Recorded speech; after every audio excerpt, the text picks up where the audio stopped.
Hello বন্ধুরা, আশা করি সকলেই ভালো আছেন। Welcome to my channel.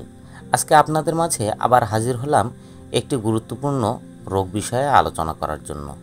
আজকে আমরা যে রোগটি নিয়ে আলোচনা করব সেটি হচ্ছে পেটের যে কোনো ব্যথা।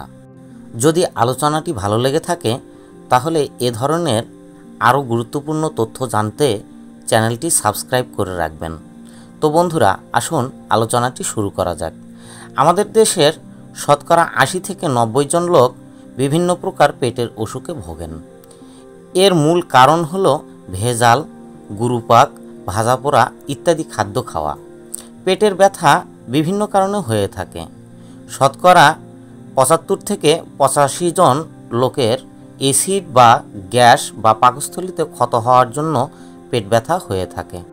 আবার গুরুপাক খাদ্য খাওয়ার কারণে, ভাজাপোড়া খাদ্য খাওয়ার কারণে বদহজম হলে কিংবা পেট ফেঁপে গেলে পেট ব্যথা হয়। আমাশয়, অ্যাপেন্ডিসাইটিস, ইন্টেস্টিনাল অবস্ট্রাকশন, পিত্তথলিতে প্রদাহ, কিডনি ও বৃক্কতে পাথর, পিত্তাশয়ে পাথর কিংবা অগ্নাশয়ের নলে পাথর হলে তীব্র পেট ব্যথা হয়। পেট ব্যথা হলে কখনো ব্যথা কমে, আবার কখনো ব্যথা বাড়ে। নাভির চতুর্দিকে ব্যথা হয় কিংবা তলপেটে ব্যথা হয়। চাপ দিলে ব্যথা বাড়ে, আবার কখনো চাপ দিলে ব্যথা কমে। অনেক সময় পেট ফাঁপা থাকে, উদরাময় কিংবা কোষ্ঠকাঠিন্য থাকতে পারে। বমি ভাব থাকে, পিত্তবমি ও অম্ল বমি প্রভৃতি উপসর্গ দেখা দেয়। অনেক সময় পেট ভার ভার বোধ হয়, কিছুই খেতে ইচ্ছা করে না, বায়ু নিঃসরণ হয় অথবা ঢেকুর দেয়। বন্ধুরা, পেট ব্যথার চিকিৎসা দেওয়ার সময় অবশ্যই সঠিক কারণ খুঁজে তবেই চিকিৎসা দেবেন। পেটে গ্যাস বা অ্যাসিডিটি হওয়ার কারণে যদি পেট ব্যথা হয় তবে অ্যাসিডিটির ঔষধ দেবেন বা গ্যাসের ঔষধ দেবেন। যেমন ওমিপ্রাজল অথবা ইসোমিপ্রাজল অথবা রেবিপ্রাজল অথবা ডেক্সল্যান্সোপ্রাজল যুক্ত ঔষধ দিয়ে চিকিৎসা দেবেন।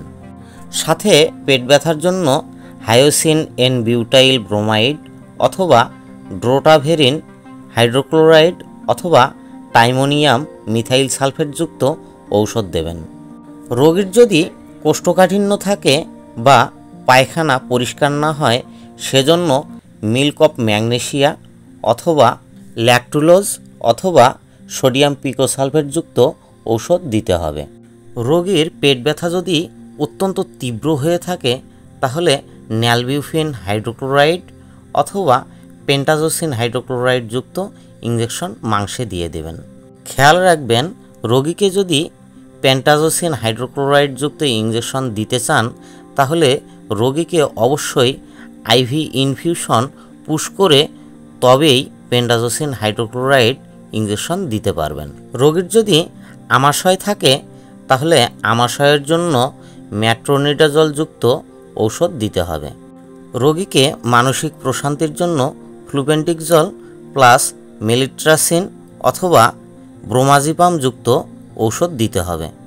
বন্ধুরা, ভিডিওটি যদি ভালো লেগে থাকে তাহলে বন্ধু মনে করে পাশে থাকবেন, চ্যানেলটি সাবস্ক্রাইব করে দেবেন। দেখা হবে নেক্সট ভিডিওতে।